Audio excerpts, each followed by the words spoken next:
Yeah, I mean that you go through the process of the interview and you have different questions that you ask them to be able to take themselves through it. Like we don't leave anything to chance. Like we're going to go through our process and hey, how are you going to call this situation? How are you thinking about this situation? All right, what you ask them game plan scenarios from games that they've been around. So, there, excuse me, there's a lot of different ways to do that. You know, obviously I won't get into every way that I do that in an interview, but you go through a process for the if I'm hiring a wide receiver coach, if I'm hiring a coordinator, whatever that is, you go through a process to see if you feel like they're going to be good at doing that personal job. During that interview process, I know you send your reach out to people who work in the practice or in Sean's case, what were the things you heard back from Yeah, you always want to, make sure that when you're on the verge of hiring somebody or in a final evaluation portion, you're bringing a couple guys back in. You want to reach out to different guys and guys that they've worked with, guys that they've played with, guys that they've coached. You know, that's what you would expect. That's what I do for you, and you go through a job interview. It's very similar, and so you're looking for common themes, and it was a common theme of everyone spoke very similar about Sean, and you can imagine that those were glowing, reviews, which is one of the reasons. Obviously, we hired him because we thought he was, we got to the phone call situations where we're kind of going through that, and everyone had great things to say about him, the person he is, the coach he is, the football mind that he is, and so really excited about that.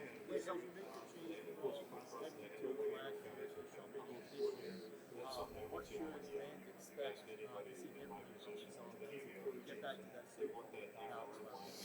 Yeah, again, there will be some things that has a lot to. There's a lot of steps to take place before we know exactly what version of this offense is going to be. But obviously, Sean comes from a family of coaches and things that he's done that we really respect, that we know is tough to defend. We know we've done a lot of good things here as well, as far as some of the things we've done that's hard to defend. So being able to sprinkle some of that in. And a lot will be, you got to go through the process with your players to get to all those answers again. And you're constantly going to try to get to it, get to where you will be by the end of the season. But really, it's always important at the end of the day that we're able to run the football, be able to do play action off of that, play physical, play with relentless effort, play with great detail, play together. Those will be all things that we're looking to do.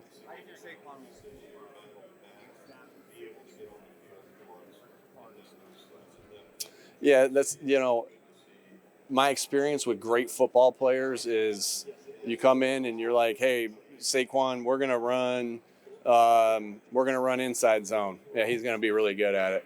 Hey, we're gonna run gap schemes. He's gonna be really good at it. Hey, we're gonna run wide zone. He's gonna be really good at it. Hey, we're gonna run the option. He's gonna be really good at it. Hey, we're gonna split you out wide. He's just a great football player. And so guys that are great football players can fit into a lot of different offenses. And Saquon, regardless of the schemes, I think you saw that, in some of the things that we've done. Like he's been highly productive in many of the schemes that, whether it's gap schemes, whether it's inside zones, whether it's pin and pulls, whether it's toss cracks. Every one of these things, I'm picturing him breaking a big run off of on that, and so that's a common theme with good football players. They can fit into a lot of different schemes. So I believe he'll be exceptional at that.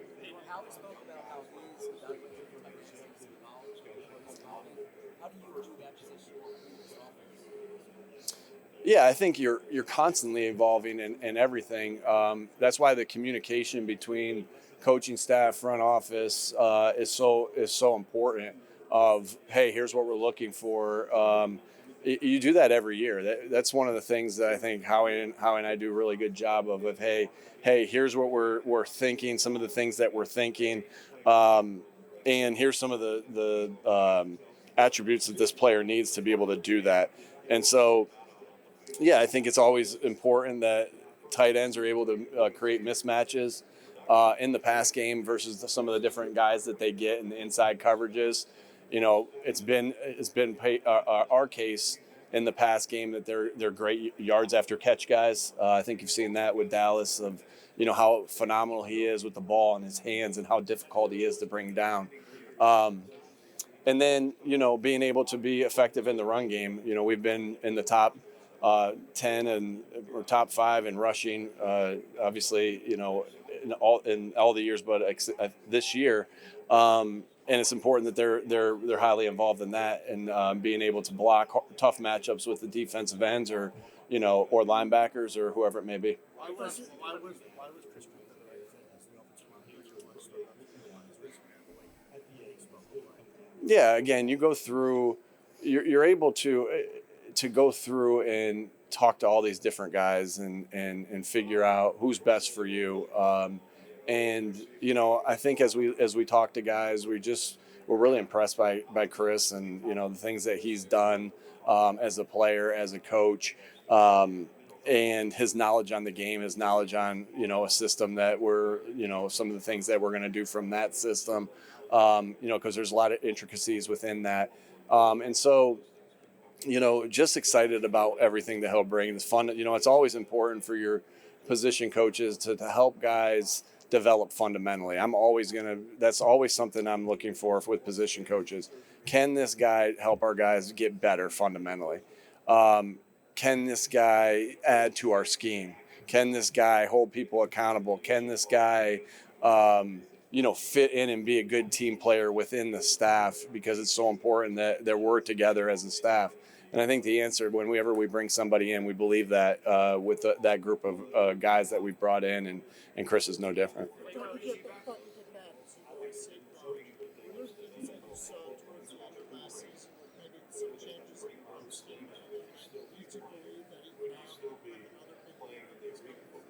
Yeah, I think Saquon. I think we saw the athletic ability, the vision, everything with Saquon that we saw, when we were watching him with the Giants or what we saw in 2024. And so, listen, we as a whole, we didn't reach our ultimate goal of being able to be at the top of the mountain. Only one team was able to do that this year, and so we all have this thing that we want to get back and prove ourselves again. That's what you have to do in this league, right? You don't win. You get back up and you try to prove yourself again. And I think that's everybody's mindset on this team. I'm excited about when these guys get back into the building, and I know we're going to feel that of like that. Just hey, we're hungry for more. And Saquon's no different. I think that we're all going to feel that way. I'm sorry. You always want the guys that you want to try to bring back as many guys as you possibly can. As far as having good football players, good people around. And so obviously when you ask me this question, whether it be about Josh Sweat or whoever it may be, you always want your guys back. I think I've answered it pretty much the same way all the time. You don't win as many games as we've won together, and especially a guy like BG, and say, no. I mean, I think that's not going to say it's a ridiculous question, but of course you want guys back like that. And so I love the guys on our football team. Like I said, we've been through the highest of highs. We've been through lows together. And that's when you come together as a football team and as people when you're going through the ups and downs together. And so, I love our team. And you name the guy, and I'm going to say, yeah, I want him back. What are the Cowboys getting Yeah, I think Christian is a phenomenal football coach that has contributed to a lot of our player development throughout the last 2 years that he's been here, and to a lot of success that we've had through this and these last 2 years. And so I think the world of him and wish him the best, exception of 2 games every year. Ooh, no. Yeah. No, I think he continually gets better. I think you saw him have a great year this year. And, even when a guy prepares not to have as good a year, like you're always looking at it like, is this arrow on the rise? Is this arrow on the fall? Like, and even if a guy doesn't have his best year, he still can be on the rise. Well, I think we saw Devonta have a great year, and I think you just continue to see him play better and better. And I think that's a tribute to who he is. Guys that are tough, that love football, that are smart football players, and they're talented, have a tendency to reach their ceiling, and God willing. And I think that's what you're seeing. You're seeing him continue to get better. You're seeing him continue to do these things and make plays only that he can make on the football field. And so I just think you continue to see him on the rise, and excited about what he'll look like in this new offense that we'll have.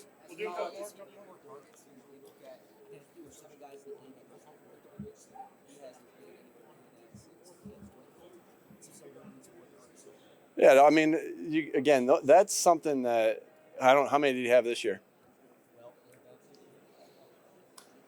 Yeah, you're trying to get your guys as many targets as you possibly can that are big time playmakers. I think that's kind of been questions that you guys have asked me is like, hey, how come this guy didn't get as many targets, and how come he got too many targets, and there's only one football.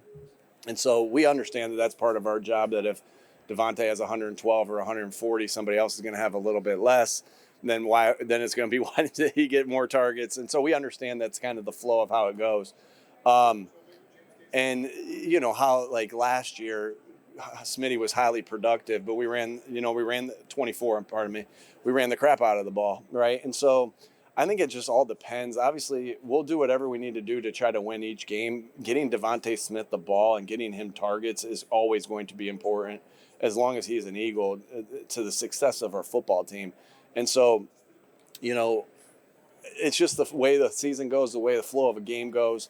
It's important that he's seeing targets every game, because he does good things when he gets those things. So I don't ever want to say, hey, this is the number. He needs to have this many targets. He needs to be able to affect the game each game, and that number can change each game, each year based off of that. Well, Christian Parker.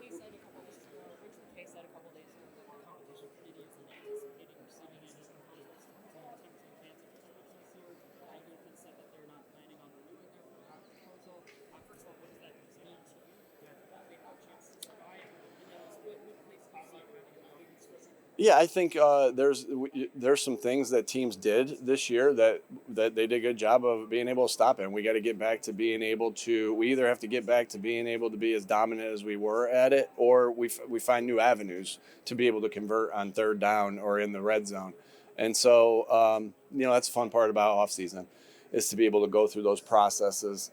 You go through them during the season as well. I think you saw us do some cool things off of it, and you still want to be able to do that. Hey, here you're doing that with your entire offense. Hey, here this play's coming. Just kidding, we're running this play, and that's what you're constantly trying to do to put seeds of doubt within the defense.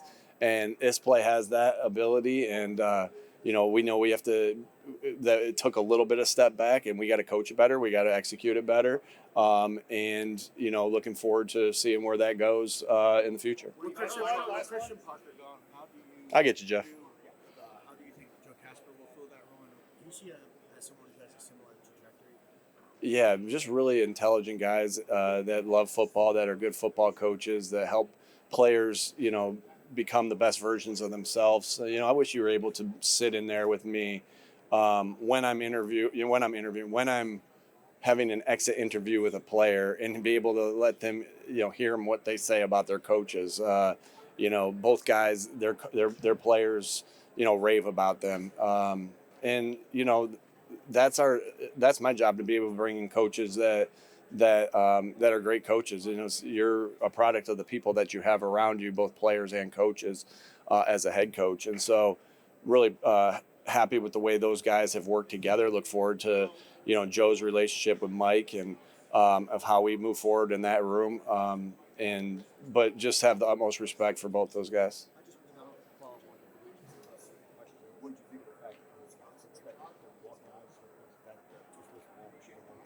Say that one more time, Jim. What do you think about the expectation that they're bold? You know what?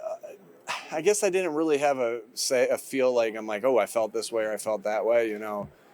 I mean, there's a lot of different things that are proposed and that come up within a year, and your job as a coach is to be able to adapt to the rule. Whether that's the kickoff rule that we had to adapt to this year, that's your job as coach to figure that out. And but you never know what that's going to be until